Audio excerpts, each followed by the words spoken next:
Hello everyone, today I'm going to show you how to make the pickled papaya salad, and also I will show you how to make the butter that is supposed to go for the Khmer sub or the Vietnamese sandwiches. It is super easy to make, and let's get started. First, I'm going to show you how to make the pickled papaya salad. You will need 1 medium-sized green papaya, 1 large carrot. You also need some shallots, some garlic, some salt, some white vinegar, some fish sauce, some sugar, and also some water. With the green papaya, you're going to peel off the skin, and after you're going to clean it. After you clean the papaya, you're going to cut the papaya into half. If the papaya is small enough, you can leave it whole and then start to shred it, but since it is bigger, you can cut in half so it's easier to hold. It is quite messy to take the papaya seed out this way. I will show you a better way. If you put them in a bowl and then after use a spoon to scrape off the seed, that way the seed will stay inside the bowl. And next, we're going to shred the green papaya. And also you will need a bowl of cold water that is from the tap setting on the side. It is quite awkward to hold the papaya to shred it, but what you can do, you can hold your pointing finger in the middle where you take the seed out, and after you can easily hold the papaya and shred it that way. Here is the Julienne Peeler. You can pick it up from any Asian grocery store. It's really useful and it can shred really long strand of green papaya or carrots. With the Julienne Peeler, you're going to shred it from the bottom of the papaya to the top lengthwise, and this way you will get a really long strand of papaya salad. And as you do it, you can put it into the cold water. You're going to shred it all the way to the sac of the papaya seed. And as you are shredding toward the ending, you cannot shred it that long pieces. As you can see it in my hand, and the comparison, the long strand and the tiny pieces. By placing the shredded papaya into a cold water, it will make it fresh and also make it really crunchy. And you can do the same thing to the carrot. You can shred one end to the other end of the carrots, so this way you get a long strand of carrots. You can put them both into the same bowl because we're going to mix it and clean it with some salt. You can either put salt and then after combine everything together, or you can combine everything together and then after you can put salt. You can put 1 tablespoon of salt. We are using salt to soften the papaya and the carrots. It also takes off any glue that is stuck on them. You can do that about 30 seconds. You don't need to do it that long, and after you're going to squeeze all the water out. With the amount of water and salt that we put in to soften the papaya, it's not going to make it really salty, so you don't need to clean it again. So squeeze all the water out, and then after put them into the basket to drain the water out. You can pour the water out from that big bowl and after use the same bowl to put the papaya back. And after you're going to squeeze the water out again because it will be more water in there.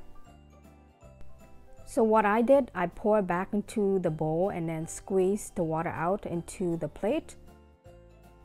I could have squeezed the water out from the basket and then put the really dry papaya into the bowl instead of pouring into the bowl right now. But because I didn't want to get another plate dirty, that is why I'm doing it this way. But you can do whichever way you like. So now you can squeeze more water out. See, you can see more. This way it seemed very confusing, but you can squeeze the water out in whichever way you want as long as you do it twice. And next, we're going to slice some shallot or red onion. You can thinly slice the shallot or red onion about 2 tablespoons. And the same thing with the garlic, you're going to thinly slice the garlics. And after, you're going to put them both into the bowl.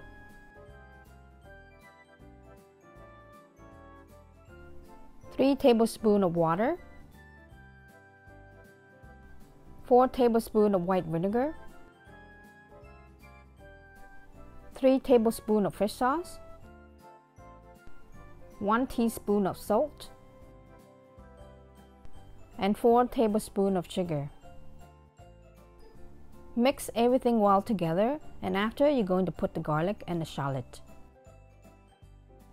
And after you dissolve all the ingredients together, you're going to put the sliced shallot and the sliced garlics. You want to put the garlic and the shallots straight into the sauce instead of straight into the papaya salad. This way, it will eliminate the strong smell of both the garlic and the shallots. And after, you can pour everything into the shredded carrots and the shredded papaya. You can use a strong and firm spatula to mix all the ingredients together. But if you can use your hand to mix everything together, it will be better.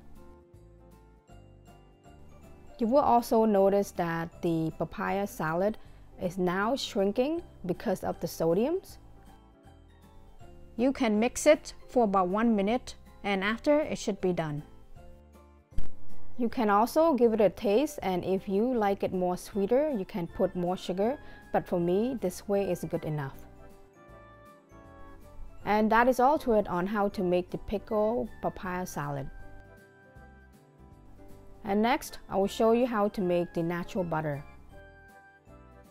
If you are new here, don't forget to press the subscribe button for more delicious homemade recipes. The ingredients to make the homemade butter is super basic. You'll need 3 large eggs, some cooking oil, some butter I mixed, some salt, and some sugar. Check out my egg yolk separator. I got these one from the dollar stores, like $2. Anyways, you can do whichever way you like to separate the yolk and the egg white. We only going to need the egg yolk, so you're going to need 3 egg yolk. If you don't have the machine mixer, you can use the manual mixer. It will just take a little bit longer. You will need a 1/4 teaspoon of salt, 1 teaspoon of sugar. If you want your butter to be more salty or more sweeter, you can adjust to it, but for this recipe, it's a touch to the sweeter side, but not too much. In total, I put 4 tablespoons of unsalted melted butter. It is about 60 grams of butter. You want to slowly put 1 tablespoon at a time of melted butter into the egg, so this way it will be fluffy. It's not going to be a dense butter. You also want to make sure that after you melted the butter, you want the butter to be cooled down almost to room temperature. I also mix it with 4 tablespoons of cooking oil. You can also put 100% of cooking oil, a healthier oil like olive oil. And if you make the butter with 100% of cooking oil or any kind of oil, can you leave it in the comment below on how you like it? And again, you're going to put 1 tablespoon at a time, 4 tablespoons in total of cooking oil. After you put the last tablespoon of cooking oil, you're going to beat it for about 30 seconds. And when you hold up the mixer, the butter should not fall off the mixer, and when you see that, that is done. You can give it a taste, and if you like the flavor, you can leave it, but if you don't like the flavor, you can add either more salt or more sugar. That is up to you. You can save it in the mini jar, and after, save it in the refrigerator so it gets firmer. This butter is so natural, it's so good, and I love the taste. And this creamy butter is the kind of butter that they usually put in the Khmer soup or the Vietnamese soup. And that is all to it on how to make the homemade natural butter. And you can follow me on my next video, and I'm going to show you how to make the Asian meatloaf that you can put it in the Asian sub. If you are new here, don't forget to subscribe to my channel for more delicious homemade recipes. And also, don't forget to press the notification bell so you get notified for all my future videos. Thank you all so much for watching, and I hope to see you all in my next video. Bye for now.